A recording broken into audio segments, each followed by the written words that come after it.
La communauté chrétienne du Mali, à l'instar des chrétiens du monde entier, célèbre ce dimanche Pâques ou la résurrection de Jésus-Christ. Dans ce journal, nous allons parler de la veillée pascale ou rencontre avec le vainqueur de la mort tenue à l'école de la cathédrale. Il sera également question d'embellissement de la ville de Bamako avec l'inauguration du jardin du carrefour de l'école normale supérieure de Bamako et la réception du monument hippopotame réhabilité, des travaux qui entrent dans le cadre de la feuille de route de la délégation spéciale de la mairie du district. Très heureux de vous retrouver, mesdames et messieurs, bonjour et bienvenue aux informations. Dimanche 20 avril 2025, jour de Pâques, je vous l'annonçais, la communauté chrétienne du Mali, à l'instar des chrétiens du monde entier, célèbre aujourd'hui Pâques ou la résurrection de Jésus-Christ, condamné à mort, crucifié et enterré le vendredi saint. Il ressuscite d'entre les morts tôt le dimanche matin, comme il avait prédit à ses disciples. Dans ce journal, nous allons parler de la veillée pascale aux rencontres avec le vainqueur de la mort tenue à l'école de la cathédrale. La veillée, par la célébration de l'Eucharistie, a été marquée par le baptême de 8 catéchumènes adultes. Fadema Keita a suivi la veillée pour nous.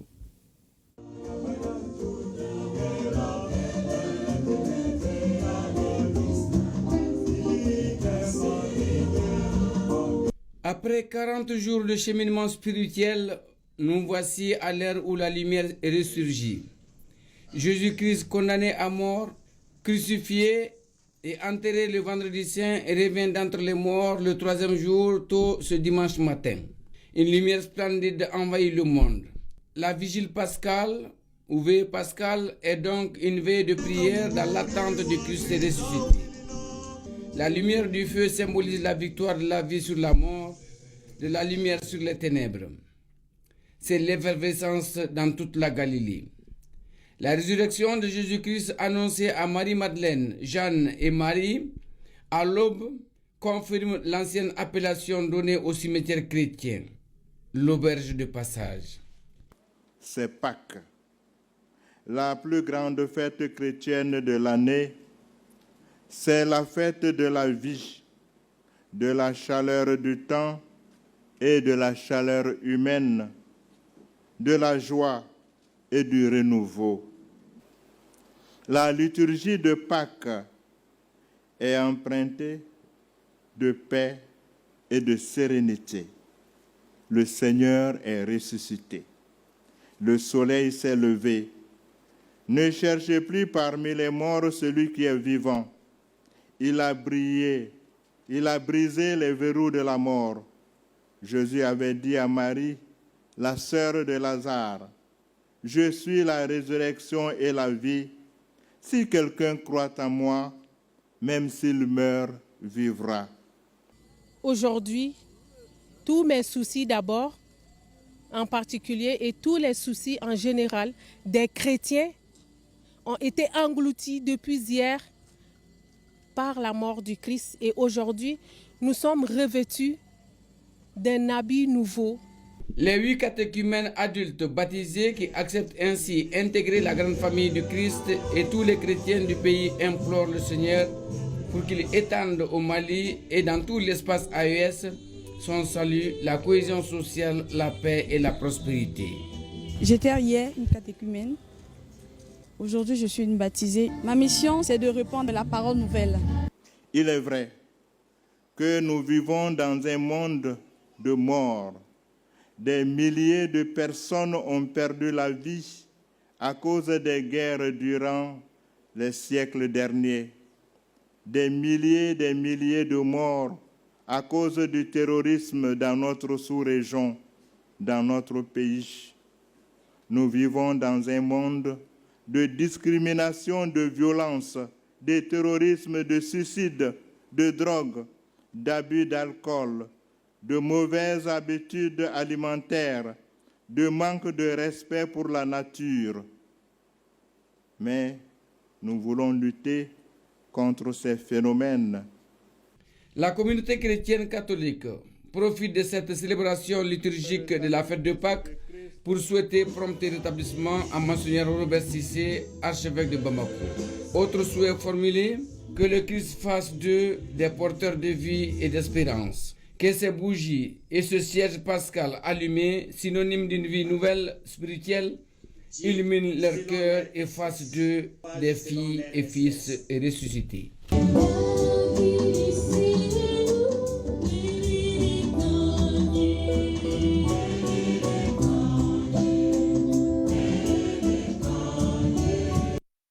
Bonne fête à toute la communauté chrétienne du Mali. Sur un tout autre sujet, une mission du Conseil économique, social, environnemental et culturel en séjour dans la cité des Askia a recueilli les besoins des populations de Gao et Kidal à travers une rencontre tenue dans la salle de conférence du gouvernorat. À l'issue des échanges, plusieurs recommandations ont été formulées par les populations. Le compte-rendu de Sambaré Aïdara.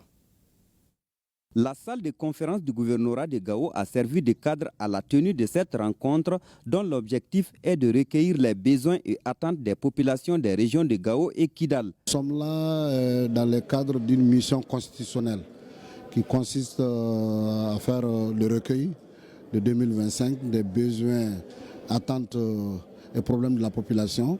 Les services concernés sont venus, la société civile, et les problèmes ont été évoqués. Les solutions ont été proposées et nous sommes très satisfaits. La rencontre a été caractérisée par des échanges francs qui ont abouti à la formulation de 3 recommandations pertinentes. 1. L'instauration de la sécurité au niveau de la région de Gao. 2. La réhabilitation de la route Gao-Sévaré en prenant en compte la digue de contournement. 3. La construction du barrage de Taoussa. L'exécutif régional, tout en soulignant la résilience des populations, n'a pas manqué de saluer les efforts du Conseil économique, social, environnemental et culturel. C'est l'occasion de vous remercier encore d'avoir accepté de venir à Gao. On va continuer à plaider, à faire des plaidoiries auprès des autorités comme vous pour vraiment la cause de la région. La population a été résiliente. Vous avez été témoin et vous avez vu sur le terrain. Donc on vous demande d'être notre porte-parole pour la région de Gao auprès de votre institution et auprès du gouvernement. La rencontre a mobilisé la société civile de Gao et de Kidal ainsi que les forces de défense et de sécurité. Communication et gestion des affaires privées et publiques dans un pays, enjeux et perspectives. La thématique était au cœur de la première édition du Salon international de la communication politique. L'événement initié par l'Institut malien de communication politique à Koutiala a été marqué par une formation sur la communication en temps de crise. Les précisions avec Brahima Kone et Assitan Berté. Cette première édition du Salon international de la communication politique dénommé SICOMPOL est organisée à Koutiala par l'Institut malien de communication politique IMCP. L'événement est marqué par une formation sur le thème communication et gestion des affaires privées et publiques dans un pays, enjeux et perspectives. Je demeure convaincu que la communication est l'une des meilleures voies pour les gouvernants et les gouvernés d'établir de bonnes relations de collaboration et de contribuer au renforcement de la cohésion sociale et de vivre ensemble dans notre pays. Notre institut a été créé le 15 décembre 2015 à Bamako. Son objectif principal est de promouvoir la communication politique au Mali. La communication politique demeure actuellement indispensable pour influencer l'opinion publique, mobiliser des citoyens autour des causes communes d'intérêt général, légitimer des politiques communales, gouvernementales, etc. Des étudiants, des membres d'organisations de la société civile, de partis politiques, des représentants de services privés et publics sont entre autres participants à cette première édition du SICOMPOL, un salon qui devra contribuer au renforcement du processus de refondation du Mali. Les activités inscrites au programme de la première édition du Salon international de la communication politique SICOMPOL 2025 sont entre autres le renforcement des capacités des participants sur la communication en temps de crise, une visite d'exposition. Toutes choses qui nous rassurent davantage dans l'accomplissement des missions qui nous sont assignées par les plus hautes autorités de notre pays, car dans le contexte actuel, elle contribue à la saine animation de la vie politique et publique, donc à la réalisation d'un climat social apaisé. Ce salon peut et doit contribuer à poser les bases d'une promotion durable de la communication dans les secteurs de développement. Le réarmement moral de la jeunesse pour la résilience et le soutien aux initiatives de l'État, c'est le sujet abordé lors de la conférence initiée par le Conseil régional de la jeunesse de Gao. La conférence qui s'est tenue au gouvernorat de la région a enregistré la présence des présidents des conseils communaux et de la région. Le reportage de Aliou Idrissa Maïga. Le Conseil régional de la jeunesse de Gao affiche son soutien aux initiatives de l'État. Il vient de le démontrer à travers cette activité dénommée Conférence régionale de réarmement moral de la jeunesse. Comme son nom l'indique, la conférence régionale pour le réarmement moral de la jeunesse, pour d'abord la résilience et effectivement pour le soutien aux initiatives de l'État. L'idée est née par rapport au contexte que traverse notre pays, aux difficultés socio-économiques que traverse la jeunesse, à la vulnérabilité même de la jeunesse. Donc, en notre rôle du bureau régional de la jeunesse, nous avons préféré réunir aujourd'hui la jeunesse pour parler, pour les motiver, pour qu'ils puissent résilier, de ne pas se laisser manipuler par ceux qui utilisent la colère de la jeunesse pour pouvoir détruire l'État ou pour pouvoir détruire notre région. La conférence du CRJ Gao a enregistré la participation des présidents des différents conseils communaux de la région de Gao. Ça nous a permis les uns et les autres de comprendre beaucoup de réalités sur notre région dont beaucoup d'entre nous ignorons. Parce que c'est à travers les échanges d'idées que jaillit la lumière, donc c'est extrêmement important pour nous. Nous avons compris à travers la conférence et spécialement par les mots du président du Conseil régional de la jeunesse que la jeunesse a des missions, elle a des chartes et elle a des chemins qu'elle doit emprunter pour parvenir à des résultats propres pouvant permettre le développement au sein de notre société. Les prestations de Ouzbi Montana et de Erga Gang, à travers une chanson dédiée à l'AIS, ont donné un cachet particulier à la rencontre du CRJ à Gao. Le rapport d'étude sur les mécanismes innovants de financement des programmes de développement social, économique et culturel des collectivités territoriales fait l'objet de dissémination en vue de sa validation par les acteurs du développement local et régional. Un atelier s'est tenu dans ce cadre à Tombouctou. Les détails avec Najim Babassi et Maoulou Tandina. Les collectivités territoriales assurent la maîtrise d'ouvrage, la gestion et la gouvernance des projets et actions dans leur ressort territorial. Toutefois, force est de constater qu'elles sont confrontées à beaucoup de défis dans l'exécution de leurs missions régaliennes. C'est pourquoi l'UNICEF, en partenariat avec l'Agence de développement régional de Tombouctou, organise le présent atelier de validation des mécanismes de financement des PDSEC. L'initiative vise à faire acquérir à 40 collectivités territoriales des nouvelles compétences pour améliorer leurs performances en matière de mobilisation des ressources. Ces rapports n'impliquent qu'un simple document. C'est le fruit de votre engagement, de votre vision et de votre détermination pour l'amélioration de l'engagement, de la qualité de la vie de la population de la région de Tombouctou. Il représente des mois de concertation, d'analyse et de réflexion stratégique menés au sein de chacune des 11 communes. Au cours de cet atelier de 10 jours, il s'agira pour les acteurs du développement local de s'approprier le rapport d'étude sur les mécanismes innovants de financement en vue de sa validation et adoption. Les collectivités à elles seules ne peuvent pas procéder à l'élaboration des PDSEC parce que ça a un coût très élevé. Vraiment, nous sommes dans une situation où on ne peut toujours que renouveler nos remerciements. Parce que la situation évolue, alors l'élaboration également doit évoluer avec la situation. Cette étude, conduite par un consortium des ADR, a ciblé 40 communes. Elle a pour objectif l'accompagnement technique des collectivités territoriales dans les renforcements des mises en œuvre de leurs programmes de développement économique, social et culturel. Les autorités administratives et politiques de la région vous rassurent de leur disponibilité à vous accompagner pour l'atteinte des objectifs assignés. Ces travaux seront sanctionnés par des recommandations en faveur d'un développement qui tient compte des préoccupations des collectivités territoriales afin qu'elles puissent corriger leurs insuffisances. réactiver le comité régional de gestion des risques et catastrophes de Koulikoro afin d'anticiper et de répondre efficacement à ces phénomènes. C'est l'objectif visé à travers la rencontre des membres du comité, une rencontre présidée par le gouverneur de la région. Le point avec Ousmane Kouita. Il s'agit à travers cette rencontre d'informer les membres du comité de gestion des risques et catastrophes de la région de Koulikoro sur la situation des inondations dans la région en 2024. Le comité a également été informé sur la situation des fonds reçus et des dépenses réalisées pendant la même année qui se chiffre à plus de 101 621 000 francs CFA avec comme dépenses réalisées 98 154 425 francs CFA. Grâce à votre détermination et votre compétence, nous avons su gérer les 71 cas d'inondation qui ont affecté notre région, limitant ainsi les impacts sur nos concitoyens. Votre engagement sur le terrain a permis de protéger des vies et des biens.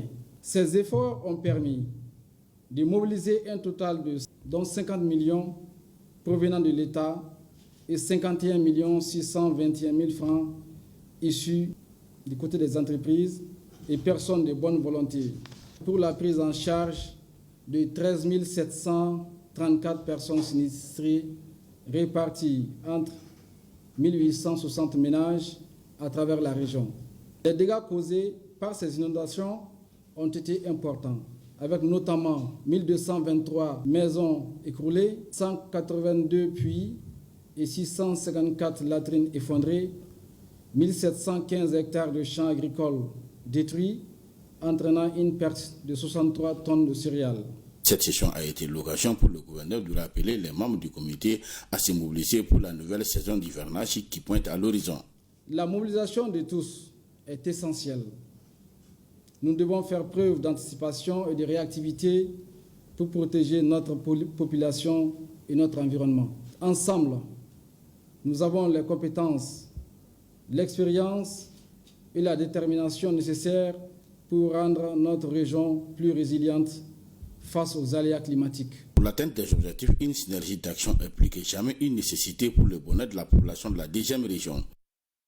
En troisième région, de la déscolarisation à la réinsertion socio-économique, la Maison de la Femme offre une seconde chance aux jeunes filles déscolarisées et non scolarisées.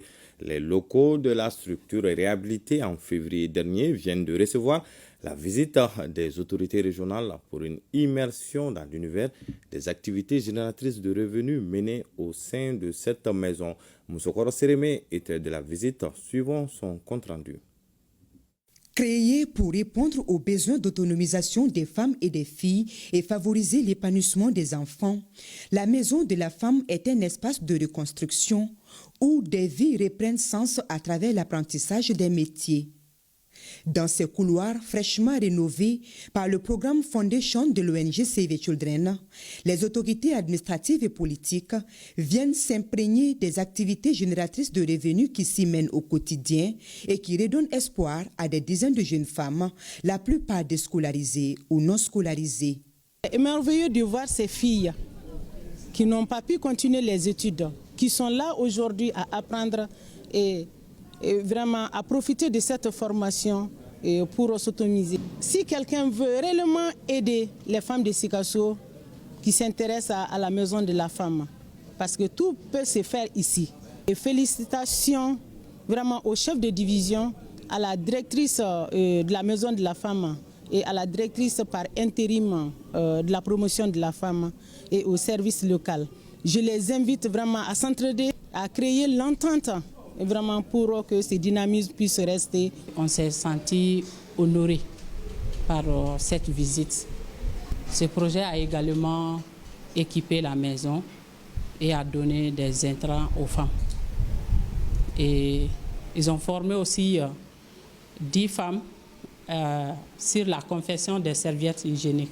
Et vu qu'avant la maison n'était pas fonctionnelle, donc les gens seront au courant que maintenant ça fonctionne. Au cœur de ces locaux, des ateliers de coupe-couture, de saponification, de perlage, de transformation des produits locaux, une activité menée par l'association des femmes déplacées du Nord. Des formations qualifiantes et de réinsertion initiées pour permettre aux bénéficiaires de se tracer un nouveau chemin. formation de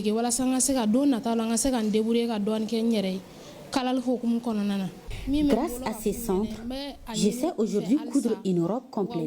Mon rêve, c'est d'avoir mon propre atelier. J'invite mes sœurs à faire comme moi, car seul le travail paye. Inaugurée en février dernier, la Maison de la Femme a été rénovée et équipée à plus de 17 millions de francs CFA. Le village de Sal, dans le cercle de Kani, région de Badjangara, était en fête à l'occasion de l'installation du lieutenant Mamadou Traoré comme nouveau sous-préfet de l'arrondissement. Une cérémonie riche en couleurs, nous dit Agibou Koulibaly, Mohamedou Sidibé et Oumar Guindo. Dans une ambiance empreinte de solennité et de réjouissance, le préfet du cercle de Kani a procédé à l'installation officielle du lieutenant Mamadou Traoré. Mamadou Traoré est un homme d'expérience. Sa courtoisie, son humilité, mais aussi sa discrétion dans la gestion des affaires publiques constituent des traits marquants de sa personnalité. Je déclare officiellement installer le sous-préfet Mamadou Traoré dans sa circonscription, l'arrondissement de Sal. Le préfet du cercle de Kani a rappelé au nouveau sous-préfet les 3 principes clés édictés par le président de la transition. Un fait inédit a marqué cette prise de fonction pour la première fois dans l'histoire locale. Un agent de l'administration territoriale a choisi de s'installer avec sa femme et ses enfants à Badjangara, une zone encore marquée par l'insécurité. Un geste fort salué par les populations qui y voient un symbole de courage, d'engagement et de proximité réelle. Le chef de village a souhaité la bienvenue aux nouveaux représentants de l'État, tandis que le maire de Ouadouba a salué une nouvelle dynamique de confiance. Nous voilà aujourd'hui dans le nouveau arrondissement de Sal, installer le tout nouveau sous-préfet de son histoire. Monsieur le sous-préfet de l'arrondissement de Sal, tout notre espoir repose sur vous en tant que représentant de l'État. Pour le représentant de la diaspora, le choix porté sur le lieutenant Traoré est une fierté et un motif d'espoir pour notre communauté. Pour conduire les destinées de notre cher arrondissement, cette arrivée marque un tournant dans l'histoire de notre territoire, car il s'agit d'une première depuis l'érection des salles en arrondissement. C'est donc un immense bonheur, une grande joie que nous allons accueillir M. Mamadou Traoré parmi nous. Conscient des enjeux à ma mission, je m'engage à œuvrer avec rigueur, intégrité et engagement. Mon approche reposera sur la sensibilisation, l'écoute, la concertation et la communication. Autant de leviers indispensables à une gouvernance efficace et inclusive.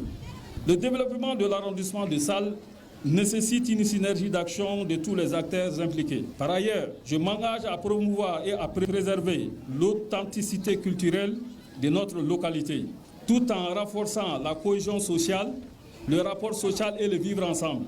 La cérémonie a été enrichie par des bénédictions prononcées par les Donso Dama Ambasagou, un défilé de bergers, une prestation de groupe théâtral local, la danse traditionnelle des têtes ainsi que la remise de présents aux autorités communales et administratives. Elle s'est achevée par une visite de courtoisie au chef de village dans une atmosphère de communion et de renouveau. Je vous l'annonçais dans les titres, la délégation spéciale de la mairie du district, conformément à sa feuille de route pour l'embellissement de la ville de Bamako, a inauguré le jardin du carrefour de l'école normale supérieure de Bamako et a procédé à la réception du monument hippopotame réhabilité. Le point avec Maïmouna Guino. En face de la place du cinquantenaire, le tout nouveau rond-point de l'ENSUP est une sculpture composée de 3 cubes superposés, arborés de plantes entourées d'une grille de protection. Sur le boulevard de l'Indépendance, où l'hippopotame qui s'y trône a eu droit à un coup de fraîcheur en se parant de nouvelles couleurs, retrouva son éclat d'antan. L'engagement pris par la délégation spéciale de la mairie du district de Bamako le 9 décembre 2024 est honoré. Les réalisations s'inscrivent dans les 2 piliers de la feuille de route confiée à notre délégation par les plus hautes autorités de la République. L'assainissement durable de la ville, l'embellissement des espaces publics. C'est dans ce cadre que nous avons invité, en collaboration avec l'Agence de développement régional, la conception des aménagements que nous célébrons aujourd'hui. Ces projets, nés d'une vision partagée pour une ville plus propre, plus verte, et plus accueillante n'aurait pas pu aboutir sans le partenariat responsable et engagé du secteur privé. Les deux ouvrages ont pu être réalisés grâce à la collaboration entre l'administration spéciale et Salam Assurance. L'objectif pour nous, Salam Assurance, c'était de pouvoir contribuer, comme c'est dans notre ADN et dans nos valeurs, dans le bien-être et dans le cadre de vie de la communauté dans laquelle on est. Parce que nous avons des axes importants. Au-delà de notre mission classique, première, de protection des biens et des services, le cadre de vie, le bien-être de la communauté et de la population, la préservation de l'environnement, aussi bien que l'embellissement de la ville, sont des valeurs que nous partageons. Et nous attachons beaucoup d'importance à ces éléments. Les travaux de construction et de réhabilitation de ces deux monuments constituent un élément essentiel de restauration de l'identité de la ville des Trois Caïmans. Ils ont contribué non seulement à l'embellissement de la ville, mais aussi à l'amélioration du cadre de vie des populations.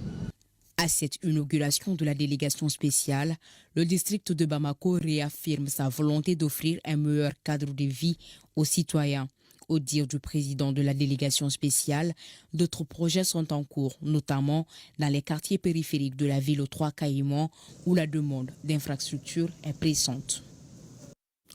Un mot de culture avec la marraine du mois de mars de l'année de la culture, Fatoumata Coulibaly, dite FC, qui a animé à l'université Kourougan Fouka de Bamako une conférence autour du thème développement de la culture, place et rôle de la femme dans le cinéma et l'audiovisuel. Le détail avec Moussa Kamara. Ce deuxième numéro de la conférence mensuelle de la marraine du mois de mars a permis d'édifier l'assistance sur son parcours de comédienne à la réalisatrice. À partir de mes propres expériences, j'ai pu développer tout ça là, parce que ça, ce n'était pas du faux. Parce que j'ai vécu dedans, je continue à vivre dedans. J'ai dit aux jeunes de se battre, de s'aimer soi-même, d'aimer son ethnie, d'aimer son pays, donc de travailler, de se former et pour pouvoir développer sa culture. Cet espace a été un cadre d'échange et de partage d'expériences à travers des témoignages sur le parcours de l'artiste. Aujourd'hui, quand même, je suis très content. La marraine est venue nous accompagner dans cette initiative. Je ne peux que les remercier pour la validation de la culture malienne auprès de nous. L'année 2025 étant déclarée comme l'année de la culture par son Excellence Assimi Goïta, cette culture a été vulgarisée auprès de nous, les étudiants. Nous sommes très ravis.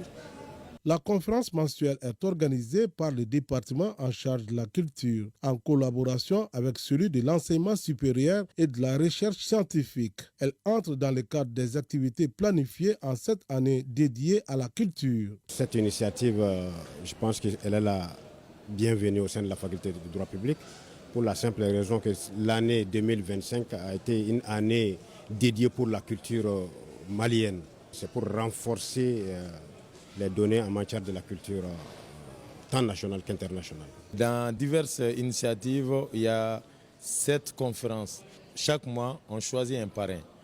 Le mois de mars étant un mois des femmes, on a choisi une marraine et elle avait 2 conférences. Une conférence s'est passée sur la colline dans l'université, la seconde se passe ici. C'est pour mettre en avant les grands acteurs de la culture, les mettre en contact avec le public juvénile. L'assistance a pu suivre une projection du film intitulé « L'envie d'apprendre » de la réalisatrice Fatoumata Coulibaly, qui a été l'un des moments forts de cet événement. Sport, football, CAN des moins de 17 ans, Maroc 2025. Les Aiglonnais sont tombés hier après-midi, les armes à la main. Les cadets maliens ont été battus en finale par le Maroc, au pays organisateur à la séance des tirs au but. Le résumé de cette rencontre avec Kodi Sibi. Les Aiglonnais manquent de peu un nouveau sacre continental dans cette catégorie au terme d'une rencontre intense. Pourtant, dès le début de la rencontre, les jeunes Maliens avaient imposé leur rythme, se créant les meilleures occasions. Les Issa Tunkara et autres Soumaïla Fane auraient pu prendre un avantage conséquent, n'eût été souvent le manque de chance. Il faut reconnaître qu'en face, il y avait aussi un portier marocain très décisif dans les arrêts. Bien que les Lionceaux aient essayé de réagir avec l'aide du public, les cadets maliens restaient bien en place. En deuxième période, Soumaïla Fane, Lamine Sidiki Keita et leurs partenaires reviennent à la charge. Mais le dernier rempart marocain, Chouaib Belarouche, stoppait toujours les tentatives du Mali. Très solidaires dans l'effort, les cadets maliens gardaient leur énergie défensive, mais ne parvenaient pas toujours à faire la différence en attaque. Le temps réglementaire est bouclé à 0,8 partout et la décision devait finalement se faire à la séance des tirs au but. Cet exercice sourit malheureusement à l'équipe marocaine qui s'impose 4-2. Les jeunes Maliens se contentent de la médaille d'argent. Notre équipe nationale des moins de 17 ans réalise ainsi un parcours plus qu'honorable dans une compétition où elle a laissé une très bonne image. En tout cas, félicitations aux Aiglonnais. C'est ce qui met fin à ce journal. Merci de l'avoir suivi. Prochain rendez-vous avec l'information, c'est à 20h. En attendant, passez d'excellents moments en compagnie de nos programmes.